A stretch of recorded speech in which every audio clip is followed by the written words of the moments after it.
خود حضرت علی رضی اللہ تعالیٰ عنہ حضرت فاطمہ سے نکاح کرنا چاہتے ہیں، حضور کی خدمت میں آتے ہیں، لیکن شرم و حیا کے مارے کہہ نہیں پاتے کہ میں نکاح کرنا چاہتا ہوں حضرت فاطمہ کے ساتھ۔ دوبارہ آئے، نہیں کہہ پائے، تیسری مرتبہ آئے، نبی علیہ السلام نے یہیں سے کہا کیا تم میری فاطمہ سے نکاح کرنا چاہتے ہو؟ جی یا نبی علیہ السلام۔ آپ نے فرمایا مہر کا انتظام کرو، کہا میرے پاس مہر بھی نہیں ہے۔ یہ کہ اگر مسلم معاشرے میں نکاح کو آسان کیا جاتا ہے تو بیٹیوں کی عزت اسی سے بچ سکتی ہے۔ بیٹی کیوں لوگ کہتے ہیں کہ نہیں ہم اپنے بیٹیوں کی اس وجہ سے پڑھاتے ہیں، ڈگریز کراتے ہیں تاکہ یہ اچھی جگہ ایڈجسٹ ہو جائے یا اچھے ماحول میں ایڈجسٹ ہو جائے۔ نہیں، ہمارے تجربے میں تو یہ بات بھی آئی ہے کہ ڈگری کرانے کے بعد بھی لوگ بڑے پریشان ہوتے ہیں، یعنی سب کچھ ہونے کے بعد بھی پریشان ہوتے ہیں۔ تو پریشانی سے بچنے کے لیے ان بچوں کی زندگی میں دین لایا جائے۔ ٹھیک، تو نکاح کا معاملہ جو تھا، نبی برحق صلی اللہ علیہ وسلم نے فرمایا ان اعظم النکاح برکتاً ایسر مؤونہ، سب سے زیادہ برکت اس نکاح میں ہے جس میں کم خرچہ ہو۔ اب یہاں پر جو ماشاءاللہ ہم نے دیکھا وہ دونوں پارٹیز جو آئی تھیں، لڑکے والے اور لڑکیاں دونوں جو آئی تھیں، بہت ہی سادگی میں ان کا یہاں پر ماشاء اللہ تعالیٰ نکاح ہوا اور سادگی میں ہی ان کی رخصتی ہوئی۔ یہ پیغام جانا چاہیے۔ اور یہاں انڈیا میں تو کئی جگہوں پر یعنی ایک بیٹی کی نکاح پر 1 کروڑ روپے خرچ لوگ کرتے ہیں، 2 کروڑ خرچہ کرتے ہیں۔ اب اس کے مد مقابل میں اگر کم خرچے پہ ان کا نکاح ہوتا ہے تو سیرت رسول صلی اللہ علیہ وسلم ایسے ثبوت ملتے ہیں۔ بلکہ خود پیغمبر علیہ السلام نے ایک مرتبہ صحابہ سے فرمایا تم گھر جاؤ، گھر سے کھانے کی چیزیں لے کے آؤ۔ صحابہ گئے گھر، کوئی دودھ لے کے آیا، کوئی سرکہ لے کے آیا، کوئی کھجور لے کے آیا۔ آپ صلی اللہ علیہ وسلم نے حضرت علی سے فرمایا تم دسترخوان بچھاؤ۔ حضرت علی رضی اللہ تعالیٰ نے دسترخوان بچھایا۔ آپ علیہ السلام نے اب صحابہ سے فرمایا جو کچھ تم لائے تھے خود بھی کھاؤ اور دسترخوان کے پڑوسی کو بھی کھلاؤ۔ تو پھر آپ علیہ السلام نے ان سے پوچھا کہ تم کیا کھا رہے ہو؟ حالانکہ تم تعریفون ماذا تاکلون، کیا تم جانتے ہو تم کیا کھا رہے ہو؟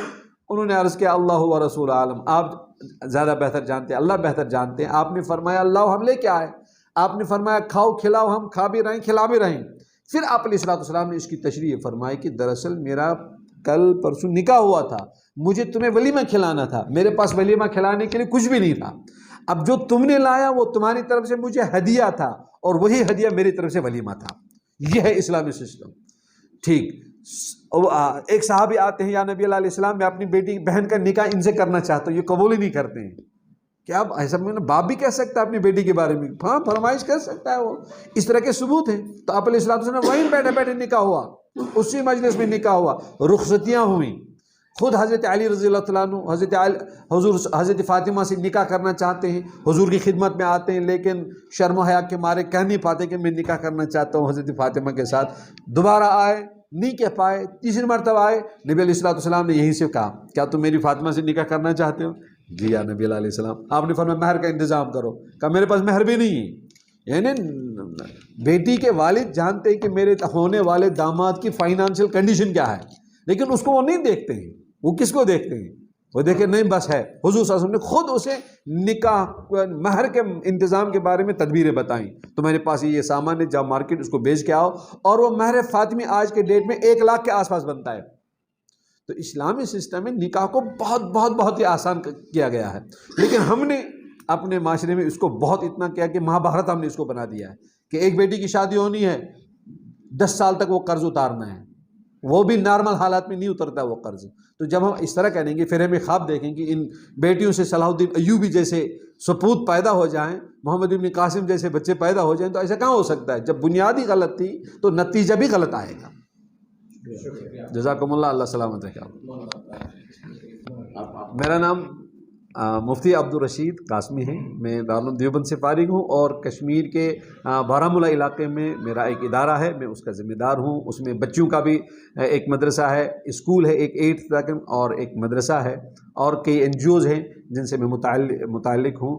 تو وہیں قیام میرا کشمیر میں رہتا ہے۔ آج حضرت مولانا محمد شاکر اللہ صاحب دامت برکاتہم العالیہ کی خصوصی دعوت پر میں ان کی خدمت میں حاضر ہوا تھا۔ اللہ آپ کو سلامت رکھے، جزاکم اللہ، السلام علیکم۔ خود حضرت علی رضی اللہ تعالیٰ عنہ حضرت فاطمہ سے نکاح کرنا چاہتے ہیں، حضور کی خدمت میں آتے ہیں، لیکن شرم و حیا کے مارے کہہ نہیں پاتے کہ میں نکاح کرنا چاہتا ہوں حضرت فاطمہ کے ساتھ۔ دوبارہ آئے، نہیں کہہ پائے، تیسری مرتبہ آئے، نبی علیہ السلام نے یہیں سے کہا کیا تم میری فاطمہ سے نکاح کرنا چاہتے ہو؟ جی یا نبی علیہ السلام۔ آپ نے فرمایا مہر کا انتظام کرو، کہا میرے پاس مہر بھی نہیں ہے۔ یہ کہ اگر مسلم معاشرے میں نکاح کو آسان کیا جاتا ہے تو بیٹیوں کی عزت اسی سے بچ سکتی ہے۔ بیٹی کیوں لوگ کہتے ہیں کہ نہیں ہم اپنے بیٹیوں کی اس وجہ سے پڑھاتے ہیں، ڈگریز کراتے ہیں تاکہ یہ اچھی جگہ ایڈجسٹ ہو جائے یا اچھے ماحول میں ایڈجسٹ ہو جائے۔ نہیں، ہمارے تجربے میں تو یہ بات بھی آئی ہے کہ ڈگری کرانے کے بعد بھی لوگ بڑے پریشان ہوتے ہیں، یعنی سب کچھ ہونے کے بعد بھی پریشان ہوتے ہیں۔ تو پریشانی سے بچنے کے لیے ان بچوں کی زندگی میں دین لایا جائے۔ ٹھیک، تو نکاح کا معاملہ جو تھا، نبی برحق صلی اللہ علیہ وسلم نے فرمایا ان اعظم النکاح برکتاً ایسر مؤونہ، سب سے زیادہ برکت اس نکاح میں ہے جس میں کم خرچہ ہو۔ اب یہاں پر جو ماشاءاللہ ہم نے دیکھا، وہ دونوں پارٹیز جو آئی تھی، لڑکے والے اور لڑکیاں دونوں جو آئی تھی، بہت ہی سادگی میں ان کا یہاں پر ماشاء اللہ تعالیٰ نکاح ہوا اور سادگی میں ہی ان کی رخصتی ہوئی۔ یہ پیغام جانا چاہیے۔ اور یہاں انڈیا میں تو کئی جگہوں پر یعنی ایک بیٹی کی نکاح پر 1 کروڑ روپے خرچ لوگ کرتے ہیں، 2 کروڑ خرچہ کرتے ہیں۔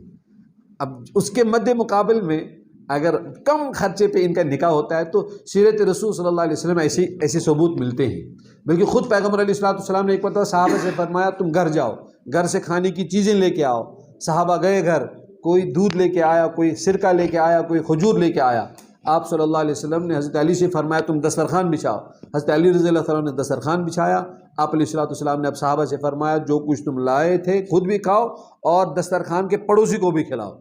تو پھر آپ علیہ السلام نے ان سے پوچھا کہ تم کیا کھا رہے ہو؟ حال انتم تعرفون ماذا تاکلون، کیا تم جانتے ہو تم کیا کھا رہے ہو؟ انہوں نے عرض کیا اللہ و رسول عالم، آپ زیادہ بہتر جانتے ہیں، اللہ بہتر جانتے ہیں۔ آپ نے فرمایا اللہ ہم لے کے آئے۔ آپ نے فرمایا کھاؤ کھلاؤ، ہم کھا بھی رہے ہیں کھلا بھی رہے ہیں۔ پھر آپ علیہ السلام نے اس کی تشریح فرمائی کہ دراصل میرا کل پرسوں نکاح ہوا تھا، مجھے تمہیں ولیمہ کھلانا تھا، میرے پاس ولیمہ کھلانے کے لیے کچھ بھی نہیں تھا۔ اب جو تم نے لایا وہ تمہاری طرف سے مجھے ہدیہ تھا اور وہی ہدیہ میری طرف سے ولیمہ تھا۔ یہ ہے اسلامی سسٹم۔ ٹھیک، ایک صحابی آتے ہیں یا نبی اللہ علیہ السلام، میں اپنی بیٹی بہن کا نکاح ان سے کرنا چاہتا ہوں، یہ قبول ہی نہیں کرتے ہیں۔ کیا ایسا باپ بھی کہہ سکتا ہے اپنی بیٹی کے بارے میں؟ ہاں، فرمائش کر سکتا ہے، وہ اس طرح کے ثبوت ہیں۔ تو آپ علیہ السلام وہیں بیٹھے بیٹھے نکاح ہوا، اسی مجلس میں نکاح ہوا، رخصتیاں ہوئیں۔ خود حضرت علی رضی اللہ عنہ حضرت فاطمہ سے نکاح کرنا چاہتے ہیں، حضور کی خدمت میں آتے ہیں، لیکن شرم و حیا کے مارے کہہ نہیں پاتے کہ میں نکاح کرنا چاہتا ہوں حضرت فاطمہ کے ساتھ۔ دوبارہ آئے، نہیں کہہ پائے، تیسری مرتبہ آئے، نبی علیہ السلام نے یہیں سے کہا کیا تم میری فاطمہ سے نکاح کرنا چاہتے ہو؟ جی یا نبی علیہ السلام۔ آپ نے فرمایا مہر کا انتظام کرو۔ کہا میرے پاس مہر بھی نہیں ہے۔ یعنی بیٹی کے والد جانتے ہیں کہ میرے ہونے والے داماد کی فائنانشیل کنڈیشن کیا ہے، لیکن اس کو وہ نہیں دیکھتے ہیں۔ وہ کس کو دیکھتے ہیں؟ وہ دیکھیں نہیں بس ہے۔ حضور صلی اللہ علیہ وسلم نے خود اسے نکاح مہر کے انتظام کے بارے میں تدبیریں بتائیں۔ تو میرے پاس یہ سامان ہے، جا مارکیٹ اس کو بیچ کے آؤ، اور وہ مہر فاطمی آج کے ڈیٹ میں 1 لاکھ کے آس پاس بنتا ہے۔ تو اسلامی سسٹم میں نکاح کو بہت ہی آسان کیا گیا ہے، لیکن ہم نے اپنے معاشرے میں اس کو بہت اتنا کیا کہ مہابھارت ہم نے اس کو بنا دیا ہے کہ ایک بیٹی کی شادی ہونی ہے، 10 سال تک وہ قرض اتارنا ہے، وہ بھی نارمل حالات میں نہیں اترتا وہ قرض۔ تو جب ہم اس طرح کریں گے، پھر ہمیں خواب دیکھیں کہ ان بیٹیوں سے صلاح الدین ایوبی جیسے سپوت پیدا ہو جائیں، محمد ابن قاسم جیسے بچے پیدا ہو جائیں، تو ایسا کہاں ہو سکتا ہے؟ جب بنیاد ہی غلط تھی تو نتیجہ بھی غلط آئے گا۔ جزاکم اللہ، اللہ سلامت رکھے۔ میرا نام مفتی عبدالرشید قاسمی ہے، میں دارالعلوم دیوبند سے فارغ ہوں، اور کشمیر کے بارہمولہ علاقے میں میرا ایک ادارہ ہے، میں اس کا ذمہ دار ہوں۔ اس میں بچوں کا بھی ایک مدرسہ ہے، اسکول ہے ایک 8th تک، اور ایک مدرسہ ہے، اور کئی NGOs ہیں جن سے میں متعلق ہوں۔ تو وہی قیام میرا کشمیر میں رہتا ہے۔ آج حضرت مولانا محمد شاکر اللہ صاحب دامت برکاتہم العالیہ کی خصوصی دعوت پر میں ان کی خدمت میں حاضر ہوا تھا۔ اللہ آپ کو سلامت رکھے۔ جزاکم اللہ، السلام علیکم۔